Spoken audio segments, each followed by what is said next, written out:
Hello everyone, welcome to my new vlog. Just ड्युटीवरून आली, म्हटलं मच्छी घेऊन येऊया. विहंगला घेऊन आई बाजारात गेलेल्यास, म्हटलं जाता जाता त्याला पण घेऊन येऊया, म्हणजे त्याला फिरवून पण आणता येईल. तसंही त्याला ड्युटीवरून आली की एक राऊंड ओरस फाट्यावरून घेऊन यावाच लागतो. म्हटलं दोन्ही कामं होतील, मच्छी पण घेऊन होईल आणि त्याला फिरवून पण आणता येईल. वाटेत जाताना मला विहंग भेटलाच.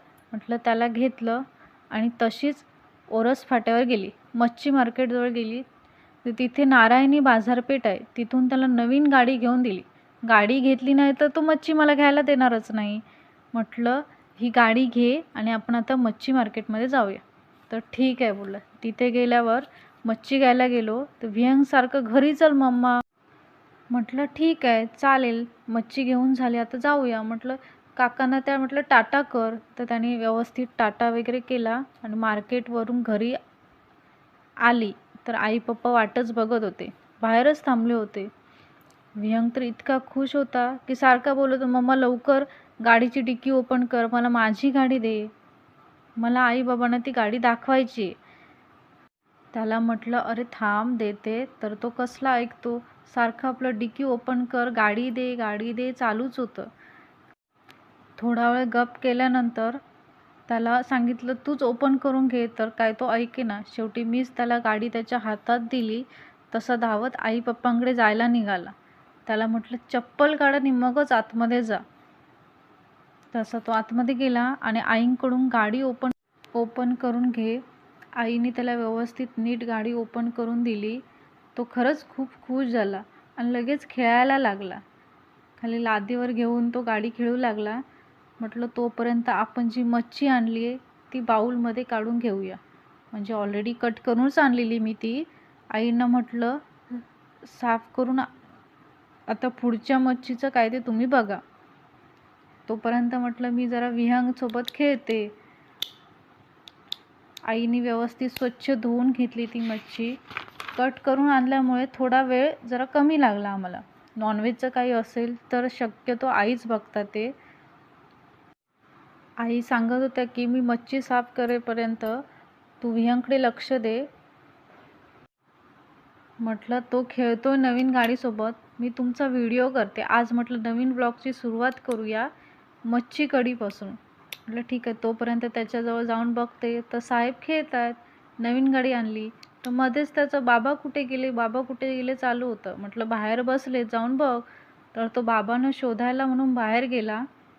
बाबा कुठे आहेत असं चालूच होतं त्याचं सारखं. बघतो तर बाबा आहेत बाहेर.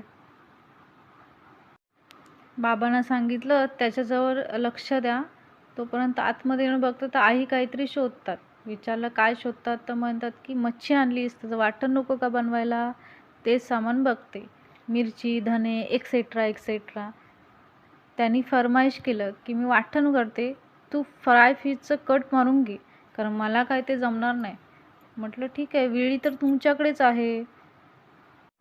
तर म्हणाला सुरी घे आणि फिश कट कर, विहंग कूल आहे तोपर्यंत आवरून घेऊया लवकर. म्हटलं ओके. तशीच सुरी घेतली आणि सुरीने थोडे फिश कट करून घेतले. दोघेही गप्पा मारत दोघींचंही काम आटपत होतो, म्हणजे आमचं शक्यतो लवकर काम होईल.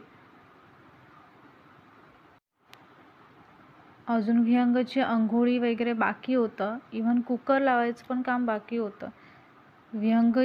थोड्या वेळाने विहंग इतका कूल झाला की मध्ये येऊन सारखं आम्हाला डिस्टर्ब करत होता. मुद्दाम सारखं पाणी पाहिजे करू लागला. म्हटलं त्याचं सगळं आवरून झाल्यावर मगच पुढचं काम करायला घेऊया. थोड्या वेळाने तो शांत झाल्यावर, सगळं काम झाल्यावर त्याचं कुकर लावून घेतला आणि विहंगला अंघोळीला घेऊन गेले. त्याला शक्यतो सकाळी आणि संध्याकाळी अशी दोन्ही वेळा अंघोळ घालावीच लागते. संध्याकाळी तो खेळायला बाहेर जातो, त्याच्यामुळे अंघोळ तर घालावीच लागते, म्हणजे झोप येते चांगली व्यवस्थित त्याला. उद्या सॅटरडे असल्यामुळे त्याच्या स्कूलला उद्या सुट्टी असते, त्यामुळे उद्या काय एवढी घाई नसणार आहे आमची. संध्याकाळ होत आली होती, 7 वाजले होते, म्हणजे दिवाबत्ती करण्याचा टाईम झाला होता. आईने सांगितलं मिक्सर लावून घे, तोपर्यंत मी दिवाबत्ती करून येते. तुळशीपुढे पण दिवा लावून घ्यायचा आहे. तुला हे मिक्सरचं वाटण तयार करून देते, तू पटकन मिक्सर लावून घे. आमच्या घरी डेली आईच पूजा करतात, कायम सकाळी किंवा संध्याकाळी. रोज आईंच्याच हातची दिवाबत्ती असते. आम्ही दोघंही ड्युटीवर असल्यामुळे आम्हाला सकाळी पॉसिबलच नसतं, त्याच्यामुळे शक्यतो आईच करतात. सुट्टी दिवशी किंवा संडे वगैरे असेल तर त्या दिवशी मी सकाळी किंवा संध्याकाळी अशी पूजा करून घेते. बाकी मी जास्त करून जेवणाकडे जाते. इव्हन कपडे वगैरे बाकीची अदर जी कामे असतात ती. आईंची पूजा होईपर्यंत माझा मिक्सर लावून झाला, वाटण रेडी आहे. आता म्हटलं तुम्ही कढीचं काय ते बघा, मी माझं व्हिडिओ शूटिंगचं करते. म्हटलं ठीक आहे चालेल. त्यांचा व्हिडिओ काढत त्यांना म्हटलं तर तुम्हाला एंटरटेन करते थोडं. मी सांगते तसं करा, तर तसं त्या करायला लागल्या. तसं आम्ही थोडं ऐकतो एकमेकींचं. त्यातच त्यांनी सोलं भिजत ठेवायला विसरल्या.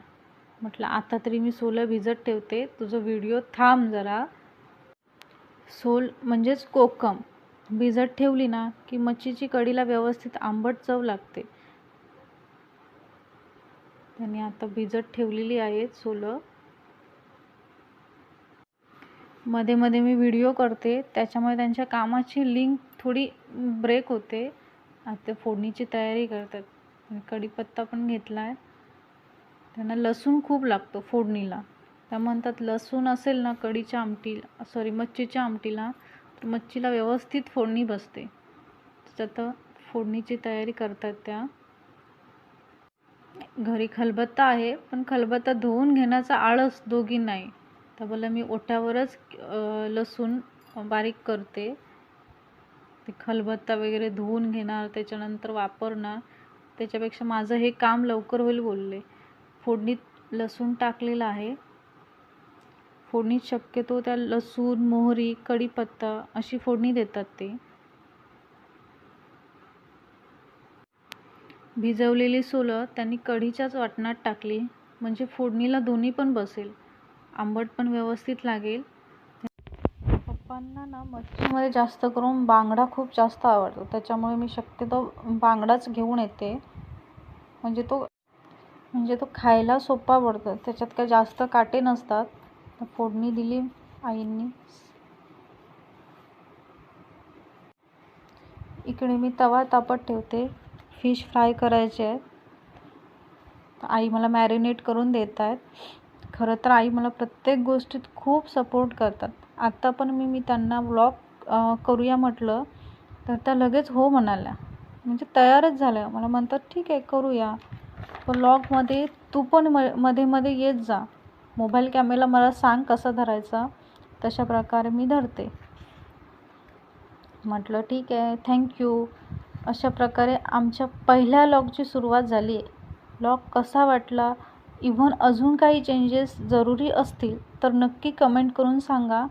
उद्या भेटूयाच नवीन व्लॉगमध्ये. तोपर्यंत टेक केअर.